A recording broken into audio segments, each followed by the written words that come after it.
नमस्कार साथियों, the acceleration point coaching classes में आपका बहुत बहुत स्वागत है। मैं रवि रावत। आज भौतिक विज्ञान फिजिक्स का लाइट चैप्टर का टॉपिक गोली दर्पण से बनने वाले प्रतिबिंबों को खींचने के नियम। जो गोली दर्पण स्फेरिकल मिरर होते हैं, इनसे प्रतिबिंबों का निर्माण कैसे होता है, जो प्रतिबिंब होते हैं इनका निर्माण कैसे होता है, कौन कौन से नियमों का अनुसरण करके प्रतिबिंब बनता है, कौन कौन से नियमों को हम लोगों को फॉलो करने चाहिए, इनका रे डायग्राम खींचने के लिए, मतलब एक चित्र बनाने के लिए कि वस्तु का प्रतिबिंब किसी भी दर्पण में किस प्रकार बनेगा, आज हम इसको बनाने के नियम पढ़ेंगे। तो जो गोली दर्पण होते हैं, मैंने पिछली बार में क्लास में पढ़ाया था कि दो प्रकार के होते हैं। एक तो अवतल दर्पण होता है जिसमें उभरा हुआ भाग पॉलिश किया हुआ होता है, और दूसरा होता है उत्तल दर्पण जिसका भीतरी भाग पॉलिश किया हुआ होता है। तो हम ये दो दर्पण ले लेंगे, उत्तल दर्पण और अवतल दर्पण, और इन चित्र के माध्यम से, इन चित्रों के माध्यम से हम लोग समझते चलेंगे कि दर्पण में प्रतिबिंब बनने के नियम। जब मैं दर्पण शब्द का उपयोग करूं तो आप लोग गोली दर्पण समझना, क्योंकि अब गोली दर्पण टॉपिक चल रहा है, तो गोली दर्पण स्फेरिकल मिरर समझते चलना।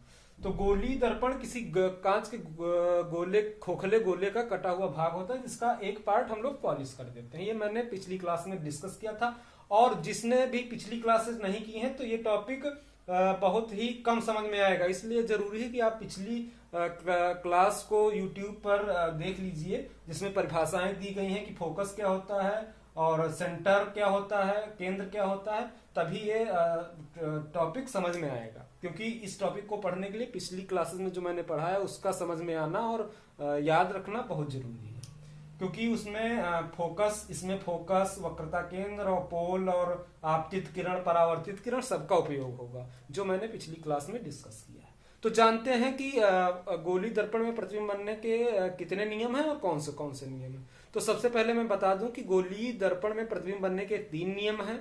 पहला नियम क्या कहता है, हम बताते हैं कि पहला नियम कहता है कि गोली दर्पण में मुख्य अक्ष मैंने पिछली क्लास में बताया था कि वक्रता केंद्र और दर्पण के ध्रुव, पोल से होकर जाने वाली रेखा को मुख्य अक्ष कहते हैं। तो जो मुख्य अक्ष के समांतर रेखा आती है, किरण आती है, प्रकाश की किरण जो मुख्य अक्ष के समांतर आती है, वह परावर्तन के पश्चात फोकस से होकर जाती है। यहां पर समांतर शब्द का उपयोग हो रहा है। तो समांतर शब्द का अर्थ यह होता है कि समान अंतर, कहीं भर समान अंतर बनाती हुई जो रेखाएं होती हैं वो समांतर रेखाएं कहलाती हैं। अगर किसी ने ना बताया तो ये कि अगर एक रेखा है, इसके समांतर हमको खींचनी है कोई रेखा, तो इससे हर जगह बराबर दूरी की हो दूसरी रेखा की, तो ये रेखाएं समांतर रेखाएं कहलाती हैं बराबर दूरी होने पर।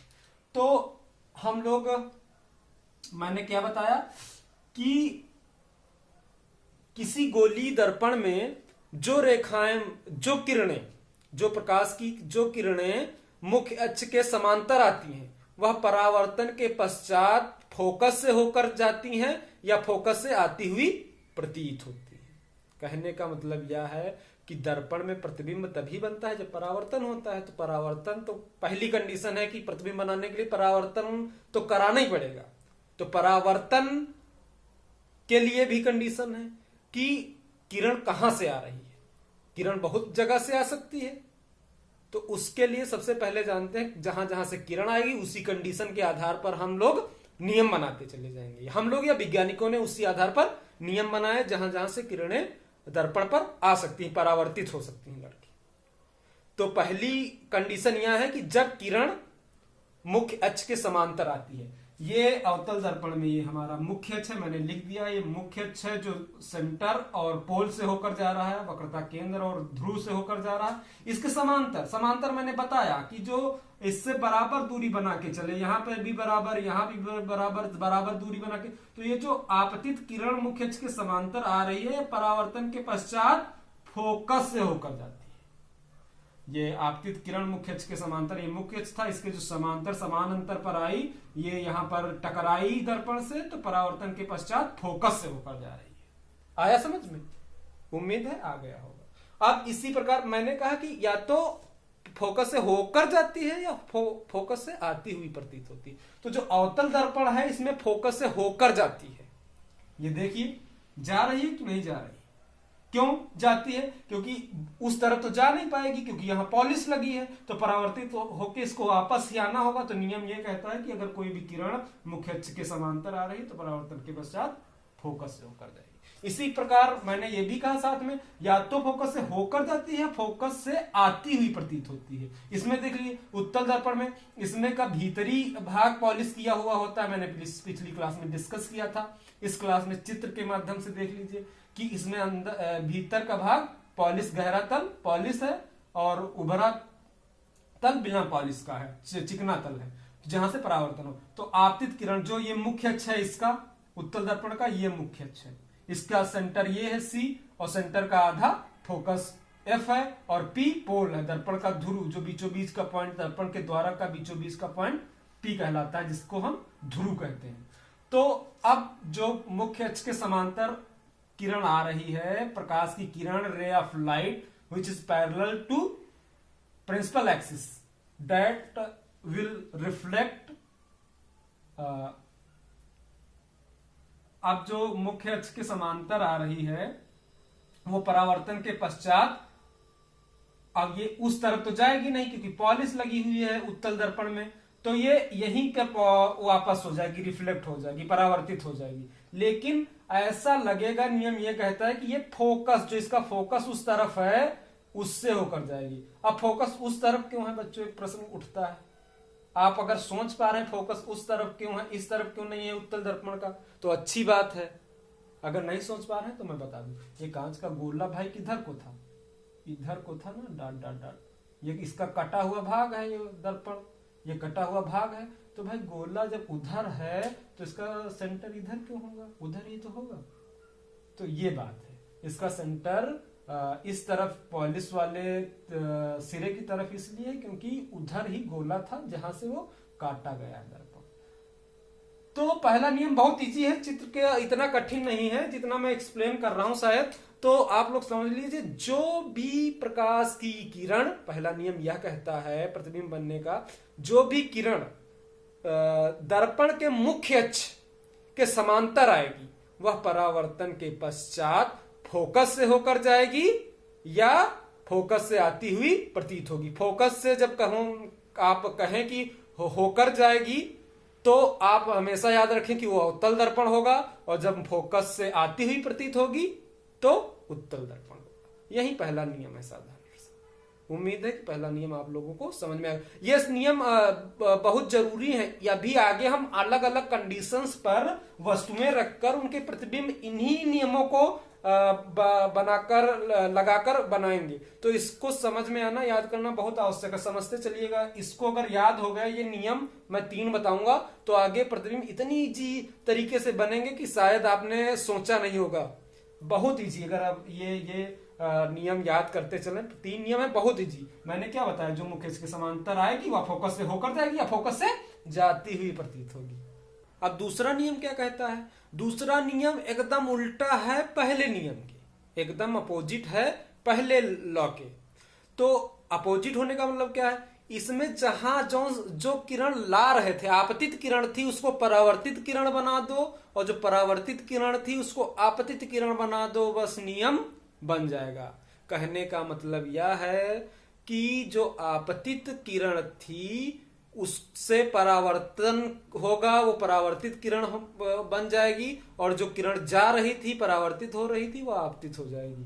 मतलब कि मैंने ये जो, अर्थात कि जो किरण फोकस से होकर आएगी वह परावर्तन के पश्चात मुख्य अक्ष के समांतर हो जाएगी, या जो किरण फोकस की ओर आएगी वह मुख्य अक्ष के समांतर हो जाएगी। अलग अलग दर्पण के लिए अलग अलग शब्दों का उपयोग किया गया है। पिछली बार हम क्या कहे थे कि जो आपतित किरण मुख्य अक्ष के समांतर आएगी वह फोकस से होकर जाएगी। इसमें कहा जा रहा है जो फोकस से होकर आएगी वो परावर्तन के पश्चात मुख्य अक्ष के समांतर हो जाएगी। बस साधारण सा नियम है कि जो किरण फोकस से होकर आएगी या फोकस की ओर जाएगी वह परावर्तन के पश्चात मुख्य अक्ष के समांतर हो जाएगी। समांतर का मतलब अभी मैंने बता दिया कि दो रेखाओं के बीच समान अंतर हो हर जगह, तो ऐसी रेखाएं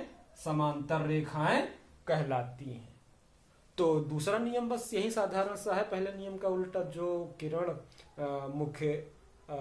किरण फोकस से होकर आती है परावर्तन के पश्चात मुख्य अक्ष के समांतर हो जाती है। इस अवतल दर्पण में फोकस से होकर आती है क्यों और उस तरफ नहीं जाती, इसलिए मुख्य अक्ष के समांतर हो जाती है। और इसमें जो फोकस की तरफ आ रही है, क्योंकि इसका फोकस उस पॉलिश वाले भाग की तरफ है, तो उधर तो किरण जा नहीं पाएगी, इसलिए इसमें जो फोकस की तरफ जाती है, फोकस को नहीं जाती है, फोकस की तरफ केवल जाती है, तो मुख्य अक्ष के परावर्तन के पश्चात मुख्य अक्ष के समानांतर हो जाती, समांतर हो जाती। ये आपतित किरण है, ये आ रही है फोकस की ओर उत्तल दर्पण में, और परावर्तन के पश्चात मुख्य अक्ष के समानांतर हो जा रही, समांतर हो जा रही।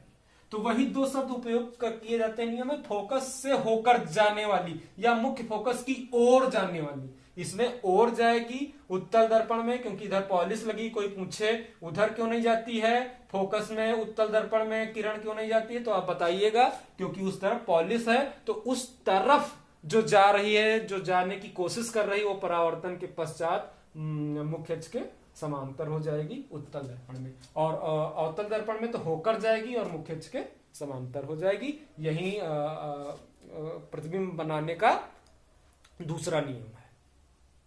अब हम जानते हैं गोलीय दर्पण में प्रतिबिंब बनने का तीसरा और आखिरी नियम। ये नियम तीसरा और आखिरी नियम है और सबसे इजी नियम है और सबसे सरल यह नियम है प्रतिबिंब बनने का गोलीय दर्पण में।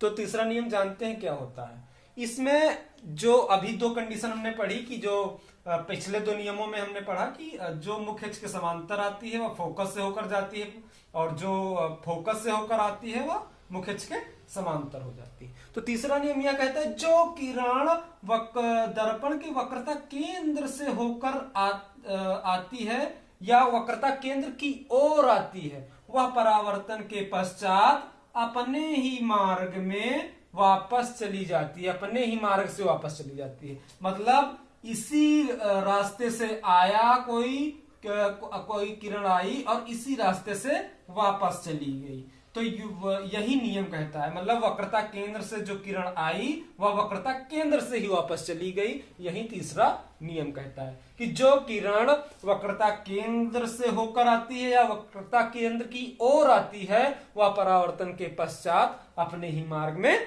वापस चली जाती है। तो वक्रता केंद्र से होकर आती है अवतल दर्पण में, वक्रता केंद्र की ओर आती है उत्तल दर्पण में, यही तीसरा नियम है। ये नियम बहुत इंपॉर्टेंट हैं। आगे जब भी प्रतिबिंब हम रेखाओं द्वारा बनाएंगे तो इनका तीनों का उपयोग होगा। इसमें से कोई दो नियम लगा के हम प्रतिबिंब बनाएंगे, तो ये नियम याद करना बेहद आवश्यक है। अब हम जानते हैं कि अलग अलग जगह पर रखे, अलग अलग दूरी पर रखे प्रतिबिंबों वस्तुओं का प्रतिबिंब कहां पर बनता है दर्पणों में, अवतल दर्पण में भी जानेंगे, उत्तल दर्पण में भी जानेंगे। और इससे ये नियम तो बहुत कम आते हैं एग्जाम में लिखने को, लेकिन इनसे संबंधित प्रतिबिंब बनाने का चित्र बहुत आता है कि अगर वस्तु यहां पर रखी है तो बताइए इसका चित्र कहां पर बनेगा। इसको हम इन नियमों के आधार पर हम वो प्रतिबिंब भी बनाएंगे अलग अलग जगहों पर रखे। तो चलिए आगे देखते हैं। अब हम जानेंगे कि अलग अलग दर्पणों में, जैसे अवतल दर्पण और उत्तल दर्पण में के सामने अलग अलग जगहों पर रखी वस्तुओं का प्रतिबिंब कहाँ पर बनता है, और ये जो हम लोगों ने नियम पढ़े हैं उनका उपयोग करते हुए हम अलग अलग वस्तुओं का प्रतिबिंब, अलग अलग जगह पर रखी वस्तुओं का प्रतिबिंब बनाएंगे। तो सबसे पहले हम लोग लेते हैं अवतल दर्पण अवतल दर्पण के सामने हम अलग अलग जगहों पर, अलग अलग प्लेसेस पर वस्तु रखेंगे, उनका प्रतिबिंब हम पीछे पढ़े गए नियमों के या 3 नियमों के, प्रतिबिंब बनने के नियमों के आधार पर बनाएंगे। बहुत ही इंटरेस्टिंग टॉपिक है और बहुत ही इजी है, और इसका चित्र के माध्यम से हम बहुत ही आसानी से इनको समझ सकते हैं। तो पहली कंडीशन क्या है, जब वस्तु अनंत दूरी पर रखी, अनंत शब्द यहाँ पर आया है, अनंत का मतलब है कि हम लोगों को पता नहीं, बहुत ज्यादा दूरी, इतनी दूरी कि हम लोग अनुमान नहीं लगा सकते हैं, उसका अनंत कहलाता है। तो अनंत, जब वस्तु बहुत दूरी पर रखी, अर्थात अनंत दूरी पर रखी है, तब अवतल दर्पण में प्रतिबिंब कहां पर बनेगा, इसको हम चित्र के माध्यम से समझते हैं। तो सबसे पहले सिंपल सा चित्र बनाइए। गोले का कटा हुआ भाग ले लीजिए, ये हो गया, इसको पॉलिश कर दिए, उभरा हुआ तल। क्या लेना है, अवतल दर्पण लेना है, तो इसका उभरा हुआ भाग ही हम लोग पॉलिश करेंगे। ये बन गया। इसका मुख्य अक्ष खींच लीजिए। मुख्य अक्ष मतलब जो बीचों बीच है, और वक्रता केंद्र ध्रुव से होकर जाए। ये ध्रुव P हो गया, पोल ध्रुव, ये इसका कोई केंद्र था, उसका केंद्र हो गया C, और इसका F हो गया फोकस, और ये इसका नाम रख लीजिए मिरर का, मिरर माने दर्पण, तो M1 M2 नाम रख लीजिए। इसका नाम रखा है मैंने, अक्षरों को, वो अक्षर लिए जाते हैं विज्ञान में ज्यादातर जो इंग्लिश में, जो उसकी इंग्लिश होती है किसी भी चीज की, उसके पहले अक्षर ही ज्यादातर विज्ञान में लिए जाते हैं, उसको प्रदर्शित करने। MM- मतलब मिरर का नाम MM- हो गया, ये हो गया। अब अनंत पर मतलब कहीं पर भी एक वस्तु रखी है, इसका मतलब है अनंत पर, अनंत पर एक वस्तु, ये अनंत का साइन है, अनंत का साइन ऐसे बनता है, तो इसका नाम ऑब्जेक्ट, इसको कहते हैं वस्तु को ऑब्जेक्ट, OO-, इसका नाम क्या रख दिया, OO-। ये एरो इसलिए लगाते हैं क्योंकि वस्तु का चेहरा जो शीर्ष है वो इस तरफ है, इसलिए इसको एरो से प्रदर्शित करते हैं, एरो उस तरफ लगाते हैं जिस तरफ उसका वस्तु का शीर्ष होता है। तो अब ये दर्पण हम लोगों का अवतल दर्पण बन गया, और बस दर्पण ऐसे ही खींचा जाता है, आप लोग खींचिएगा। तो अब वस्तु कहां पर रखी है, कंडीशन क्या है, जब वस्तु अनंत दूरी पर है, तो अवतल दर्पण के सामने वस्तु जब अनंत मतलब बहुत दूरी पर है, अपनी पहुंच से बाहर दूरी पर है, तब उसका प्रतिबिंब अवतल दर्पण पर कहां पर बनेगा।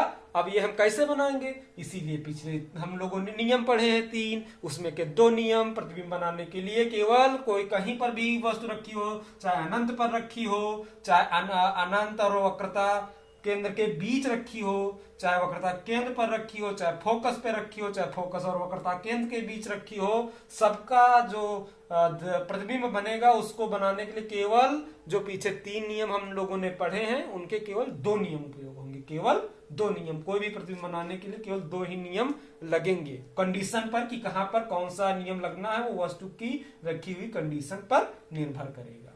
तो अब इसका प्रतिबिंब बना लिया जाए, 2 नियम लगा लिए जाए।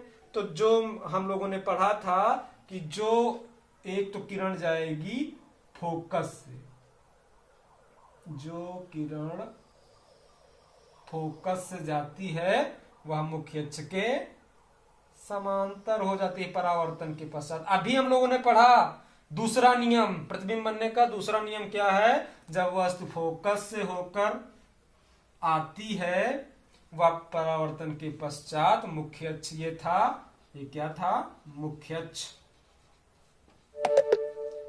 इसके समांतर हो जाती है, ये परावर्तित किरण हो गई। अब बार बार लिखना ना पड़े, वो समझ जाइएगा, परावर्तित या आपतित, ठीक है।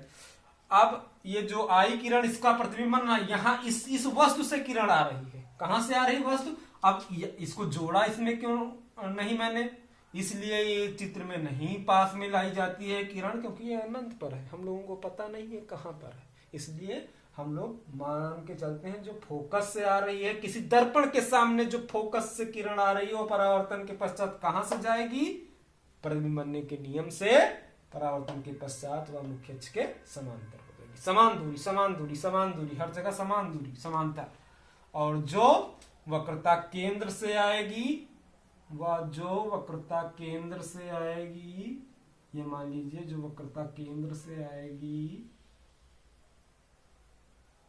ये वक्रता केंद्र से नहीं जा रही है, इसको सही से खींचिएगा कॉपी में, जो वक्रता केंद्र से जाएगी, ये तो बोर्ड है, इसमें कोई पेंसिल, आप भी जब भी ये चित्र बनाइएगा ये प्रकार से खींचिएगा, जो उसका केंद्र हो प्रकार का, जहां पर नोक रहती है, सुई रहती है, उसके केंद्र मानिएगा, उसकी आधी दूरी को फोकस कर दीजिएगा, ये नाप लीजिएगा पोल से, उसकी परिधि से बीचों बीच से दूरी नाप लीजिएगा, माप लीजिएगा, और उसकी जो आधी दूरी कर दीजिएगा उसको फोकस नाम दे दीजिएगा एफ, ऐसे बनाइएगा प्रकार से, और ये रेखाएं उससे स्केल से खींचिएगा, तो तब अपने आप जहां पर प्रतिबिंब बनना होगा अपने आप बन जाएगा। ये नियम के आधार पर, आपको अपनी तरफ से याद करने की आवश्यकता नहीं, केवल नियम लगाने की जरूरत है और प्रतिचित्र अपने आप बन जाएगा।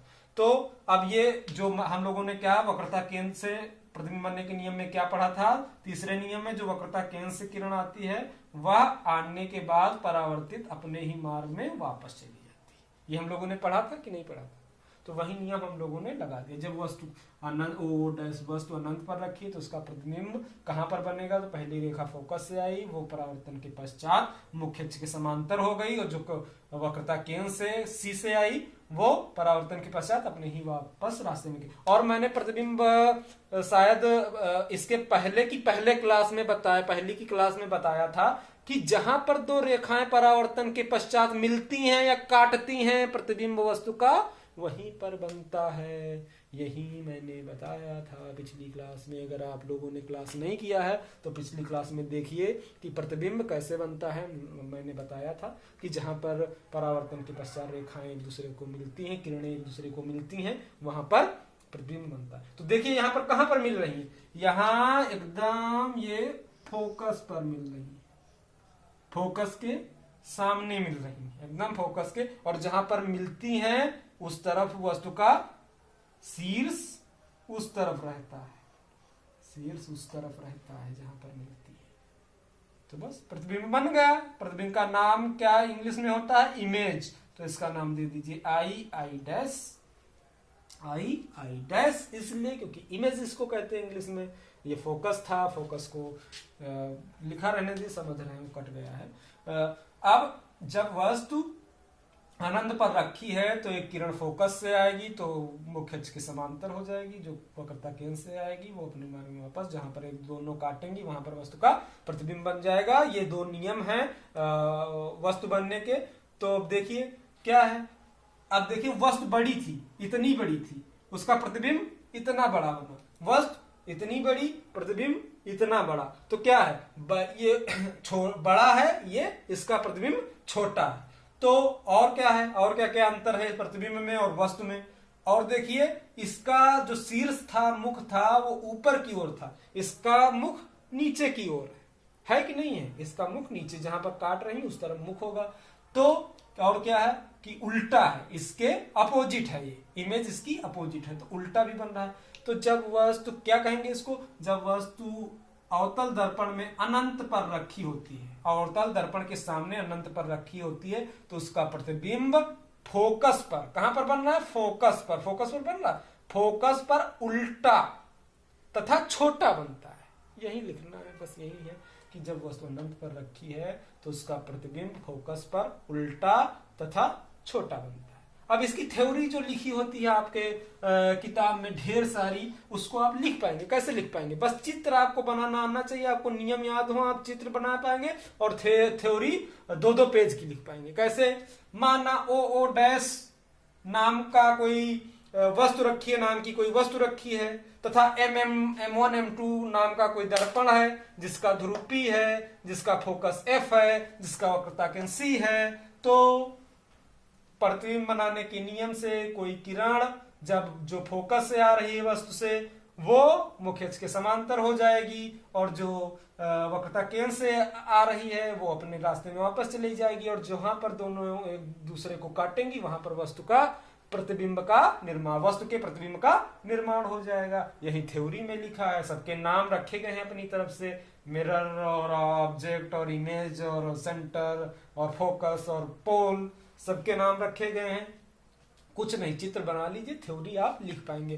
फिजिक्स पढ़ने का या साइंस पढ़ने का सबसे अच्छा तरीका यही है कि फिगर पर, चित्र पर आप लोग फोकस करिए, थ्योरी अपने आप लिखिए। नहीं तो इतनी इतनी मोटी किताबें हो, इतनी इतनी मतलब मोटी किताबें होती हैं, 10वीं की भी मोटी होती है, 12वीं की भी, तो उसको पढ़ने में आप लोगों को डर लगने लगेगा। चित्र जब आप लोग समझ लेंगे अच्छे से, थ्योरी अपने आप लिखेंगे। कितना इजी। ओ नाम की एक ऑब्जेक्ट है जिसका हमें प्रतिबिंब अवतल दर्पण में बनाना है, जो अनंत पर है।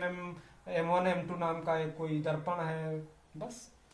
तो इसको मैंने इतने अच्छे से इसलिए एक्सप्लेन किया क्योंकि आगे अपने आप लोग बनाएंगे, बहुत जल्दी मैं बताऊंगा, और घर पर आप लोग इसको खींचने की पूरी कोशिश करेंगे। और अगर कुछ आप लोगों को समस्या आती है तो आप कमेंट में लिखिएगा, हम और भी इजी तरीके से, वैसे इजी तो है ही है, और भी कोई परेशानी आएगी तो हम लोग उसको सॉल्व करेंगे। तो हम आगे चलते हैं कि जब वस्तु अगली कंडीशन पर है, ठीक है, इसको मिटा दें।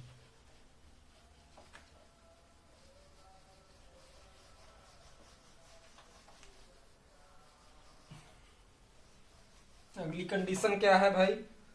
अगली कंडीशन सोचिए क्या होगी। जब वस्तु अवतल दर्पण में, अवतल दर्पण का भी आप लोग पढ़ रहे हैं, अभी उत्तल का भी पढ़ेंगे। जब वस्तु अनंत, इनफाइनाइट, अनंत तथा वक्रता केंद्र के मध्य स्थित है। मध्य मतलब बीच, बीच अंग्रेजी वाला नहीं, हिंदी वाला बीच, मध्य। तो फिर से अवतल दर्पण बनाइए, इजी सा बात है भाई। ये उत्तल दर्पण हो गया, इसको पॉलिश करिए जल्दी से, जिससे कि लाइट दूसरी तरफ ना जाने पाए, लाइट दूसरी तरफ, ठीक है। मुख्य अक्ष खींचिए बीचों बीच में। आप लोग तो बहुत सुंदर बनाएंगे अपनी बुक पर, कॉपी पर। तो ये हो गई। अब इसका कोई फोकस लीजिए, वक्रता केंद्र लीजिए, फोकस ले लिया, सॉरी, ये वक्रता केंद्र ले लिया, ये फोकस ले लिया। वस्तु ये कोई अनंत था, वक्रता केंद्र, और इस पर ये कोई भी वस्तु रख दी, और ये मुख्य अक्ष है। अब इसका चित्र बनाना है। तो इसमें भी वही नियम लगाइए प्रतिबिंब बनने के, कि जो किरण, अब इससे किरण चलाइए, जो किरण, मैं जल्दी से बता रहा हूं, अभी मैंने बहुत अच्छे से, जो किरण मुख्य अक्ष, ये मुख्य अक्ष था भाई, मुख्य अक्ष, जो किरण मुख्य, ये मुख्य अक्ष है, ये पोल है। जो किरण मुख्य अक्ष के समांतर आएगी वो कहां से जाएगी? फोकस से जाएगी। कब जाएगी फोकस से? परावर्तन के पश्चात। जो किरण मुख्य अक्ष के समांतर आ रही है, परावर्तन के पश्चात फोकस से होकर जा रही। कहां से मैं ये ला रहा हूं? हम लोग कहां से ला रहे हैं? हम लोग प्रतिबिंब बनने के जो 3 नियम पढ़े हैं वहां से ला रहे हैं। और जो किरण, अब दूसरी किरण कहां से ले जाएं? कहां से जाएगी? वक्रता केंद्र से जाएगी। जो किरण, एक किरण वक्रता केंद्र से होकर जाएगी। ये आई और ये यहाँ पर टकरा के परावर्तित हुई और प्रतिबिंब बनने के नियम से अपने ही मार्ग में वापस चली गई। और जहां पर मैंने बताया पिछले चित्र में कि जहां पर काटती हैं वहां पर वस्तु का प्रतिबिंब बन जाता है, और जिधर काटती हैं उधर उसका शीर्ष रहता है।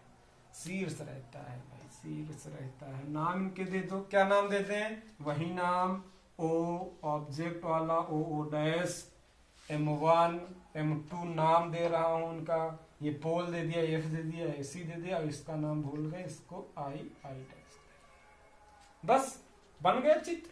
जब वस्तु अनंत था, वक्रता केंद्र, अनंत बहुत दूर थी अनंत में, और जब अनंत और वक्रता केंद्र के बीच आई कोई वस्तु, तो उसको बनाने के लिए फिर हम लोगों ने 2 नियम लगाए और उसको बना दिया। अब देखिए क्या है, ओ डैश एक ऑब्जेक्ट है, वस्तु है जिसका प्रतिबिंब हम लोगों को निर्माण करना है, जो वक्रता केंद्र और अनंत के बीच में रखी हुई है। तो जो फोकस, जो मुख्य अक्ष के समांतर किरण आ रही प्रकाश की, वह रिफ्लेक्शन के बाद परावर्तन के पश्चात फोकस से होकर जा रही है, और जो वक्रता केंद्र से आ रही है वह परावर्तन के पश्चात अपने ही रास्ते से वापस जा रही है। तो जहां पर दोनों काट रही, कहां पर, वक्रता केंद्र और फोकस के बीच काट रही है, तो प्रतिबिंब कहां पर बन रहा, वक्रता केंद्र और फोकस के मध्य या बीच में बन रहा है। तो अब और क्या बन रहा है, जहां पर काट रही उधर इसका चेहरा रहेगा, तो ये उल्टा भी बन रहा है। और यहाँ देखिए बड़ा है और ये छोटा है, तो ये छोटा भी बन रहा है। तो साधारण सी बात है, जब वस्तु अनंत और वक्रता केंद्र के बीच अवतल दर्पण के सामने रखी होती है, तो उसका प्रतिबिंब जो फोकस और वक्रता केंद्र के बीच में छोटा तथा उल्टा बनता है। बस इसकी भी थ्योरी लिख लीजिएगा। ओ डैश एक वस्तु है जो M1 M2 नाम के एक अवतल दर्पण के सामने रखी है, मतलब अवतल दर्पण के सामने वक्रता केंद्र तथा अनंत के बीच रखी है। तो मुख्य अक्ष के समांतर आने वाली किरण परावर्तन के पश्चात फोकस से होकर जाएगी, और वक्रता केंद्र से होकर आने वाली किरण अपने मार्ग में वापस चली जाएगी प्रतिबिंब बनने के नियम से। जहां पर दोनों काटेंगी वहां पर इमेज का प्रतिबिंब का निर्माण होता है। बस साधारण सी बात है। अब बस यही इसी तरीके से दो नियम लगाइए और बनाइए अलग अलग जगहों पर रख के, वस्तुएं अलग अलग जगहों पर रख के। मैं आप लोगों को एक्सरसाइज करने के लिए देता हूं, आप लोग प्रकार और स्केल की सहायता से ये आगे के चित्र खींचिएगा, देखिएगा, आपसे होता है, जरूर होगा। आप लोगों ने अच्छे से समझा है, तो मैं कंडीशन केवल दिए दे रहा हूं कि कहां पर वस्तु रखी है, और मैं अगली क्लास में बताऊंगा भी, लेकिन आप भी करके देखिएगा। अब अगली कंडीशन दिए दे रहा हूं, मैं कंडीशन दिए दे रहा हूं, आप इसको बनाने की कोशिश करिएगा, जरूर बनेगा। आप लोगों ने अच्छे से समझा है तो जरूर बनेगा। इनको पीछे जो 3 नियम पढ़े हैं उसमें के 2 लगा के आप बनाइएगा। मैं कंडीशन की वस्तु रखे दे रहा हूं, मतलब कंडीशन दिए दे रहा हूं उनका वस्तु। तो कंडीशन अब कौन कौन सी के लिए आएगी, जब वस्तु वक्रता केंद्र पर रखा है, वक्रता केंद्र पर रखी है, जब वक्रता केंद्र पर रखी है तब उसका इमेज कहां पर बनेगा, तब उसका प्रतिबिंब कहां पर बनेगा। अगली कंडीशन 2 मैंने बता दी थी, तीसरी ये, चौथी जब वस्तु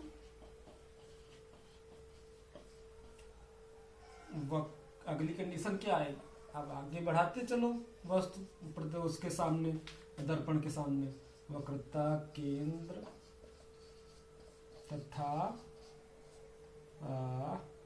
फोकस, मतलब फोकस के मध्य रखी हुई है, तब उसका प्रतिबिंब कहां पर बनेगा। ये आप लोगों को प्रकार और स्केल की सहायता से खींचना है। बहुत ही चीज है, बस 2 नियम लगाइएगा, जो भी मैंने लगाया उसी प्रकार से जो नियम लगे वहीं पर लगाइएगा। तो इनका मैं चित्र भी बना दे रहा हूं। जब कोई किरण, पहला क्या कंडीशन है, जब कोई वस्तु अवतल दर्पण के सामने, अवतल दर्पण ऐसे बनाओ फटाक से, तुम आप लोग प्रकार से बनाओ, बहुत अच्छा बनेगा। और सेंटर में जहां पर वस्तु बनती है वो नियम के आधार पर अपने आप वहीं पर आ जाएगी, जहां पर प्रतिबिंब बनेगा वहीं पर। ये दर्पण बन गया, इसका मुख्य अक्ष खींच लीजिए, इसका फोकस सेफ बना लीजिए, इसका जो केंद्र था प्रकार की सहायता जो नोक थी वहां पर केंद्र बना दीजिए। अब पहली कंडीशन क्या कह रही है, वस्तु यहाँ पर रखी है, अब इसमें परावर्तन का नियम, प्रतिबिंब बनने का नियम लगा के इसका प्रतिबिंब आपको खींचना है। ये एग्जाम में आता भी है, कंडीशन दे देता है, उसका कहता है बताइए प्रतिबिंब कहां पर बनेगा।